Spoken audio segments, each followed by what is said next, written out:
गणेश जी पर कभी तुलसी नहीं चढ़ती। क्यों नहीं चढ़ती जानते? एक वृंदा थी। वृंदा भगवान नारायण की भक्त थी। तो बद्रीनाथ में एक बार वृंदा तपस्या कर रही थी। जो तुलसी है उसी का नाम वृंदा है। तो तुलसी महारानी तपस्या कर रही थी बद्रीनाथ में। तो वहाँ से गणेश जी भगवान नारायण भगवान के दर्शन करके वापिस आ रहे थे। तो तुलसी जी ने गणेश जी को देख लिया और जैसे ही देखा तो उनके रंग रूप पर मोहित हुई।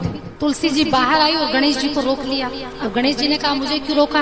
बोली महाराज मैं आपसे विवाह करना चाहती हूँ। तुलसी ने क्या कहा? मैं आपसे विवाह करना चाहती हूँ। गणेश जी ने कहा हम शादी नहीं करेंगे, हम विवाह नहीं करेंगे। अब तुलसी ने कहा मैं तो करूंगी, अब तुम करो ना करो, लेकिन हमारी जिद है, हम तुमसे विवाह करके ही छोड़ेंगे।